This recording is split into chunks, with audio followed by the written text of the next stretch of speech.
Dear students, BCom part second ABST paper में income tax में पढ़ा रहा हूँ, जिसमें इनकम फ्रॉम सैलरी की है 21वीं क्लास ले रहा हूँ।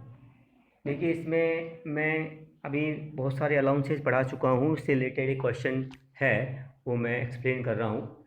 देखिए, ये क्या कर रहा है कि निम्न सूचनाओं पर कर निर्धारण 20-21 यानी गत वर्ष 19-20 हमारे लिए हर क्वेश्चन गत वर्ष 19-20 और कर निर्धारण वर्ष 20-21 से रिलेटेड होगा। तो वही 20-21 के लिए पीयूष का वेतन शीर्षक की कल सकल आय की गणना करनी है। देखिए, इसमें मूल वेतन 10,000 रुपये प्रति माह लिखा हुआ है, तो 10,000 इंटू 12 यानी 1,20,000 इसकी बेसिक पे है। नीचे सॉल्यूशन में देख लीजिए, बेसिक पे यहाँ पर 10,000 इंटू 12 1,20,000 इसकी इनकम शो कर देंगे।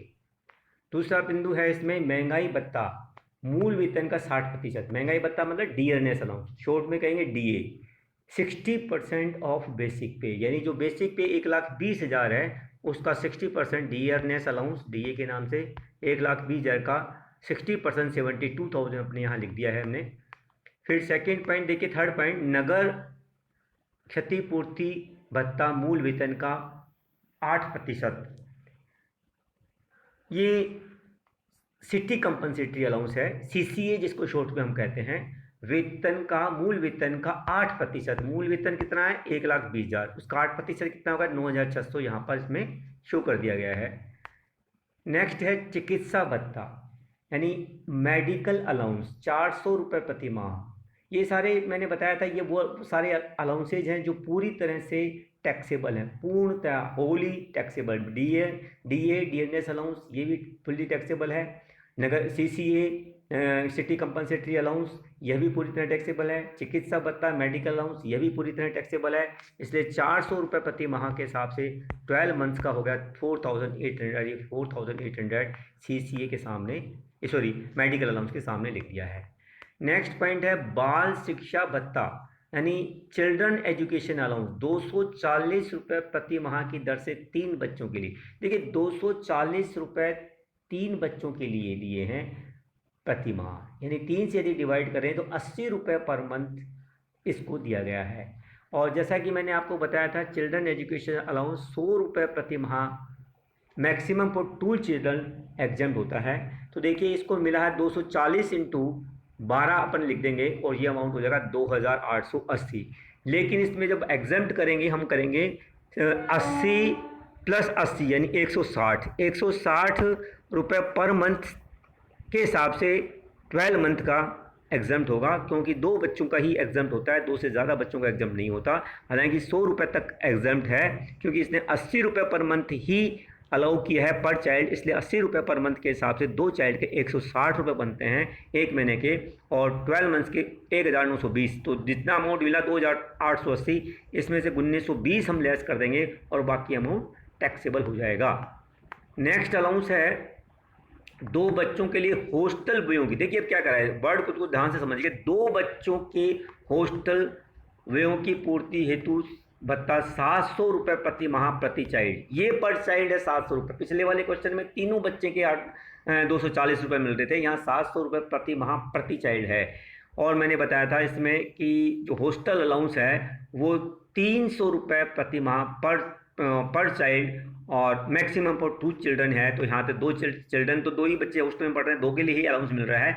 लेकिन 700 इंटू 2 1400 इंटू 12 जो भी अमाउंट होगा उसमें से हम 300 इंटू 2 यानी 600 इंटू 12 7,200 इसमें से लेस करेंगे 16,800 में से, और शेष राशि 9,600 इसमें टैक्सेबल हो जाएगी।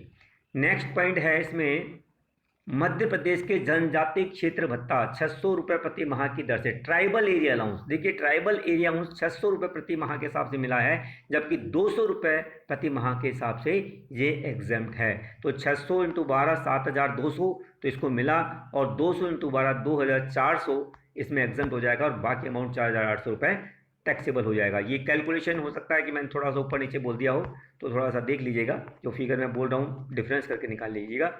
नेक्स्ट ये है सवारी भत्ता यानी कन्वेंस अलाउंस। कन्वेंस अलाउंस मैंने बताया था कि ये कार्य करने के मतलब जो अपने ऑफिशियल ड्यूटीज़ दी गई हैं उसके अगेंस्ट में मिलता है, और जितना अमाउंट एम्प्लॉय संबंध में खर्च कर देता है वो इसमें एग्जम्प्ट होता है, बाकी टैक्सेबल हो जाता है। सवारी भत्ता 2,000 रुपये प्रति माह की दर से संपूर्ण राशि कार्यालय के कार्य हेतु व्यय कर दी गई, इसलिए पूरी तरह से एग्जम्प्ट हो जाएगा, किसी भी तरह की इसमें टैक्सेबिलिटी नहीं बढ़ेगी क्योंकि उसने पूरा पैसा खर्च कर दिया है।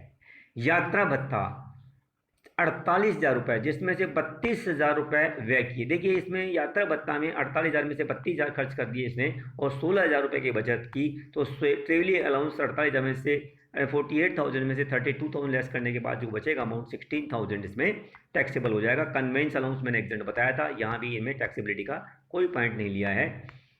देखिए फिर नेक्स्ट है ये दैनिक भत्ता, ये है डीए शॉर्ट में कहते हैं। देखिए डीए दो वर्ड है, एक तो डियरनेस अलाउंस, ये तो पूरी तरह से टैक्सेबल अलाउंस है, और एक होता है डेली अलाउंस, यानी टीए के साथ में डीए मिलता है, वो डेली अलाउंस है ये।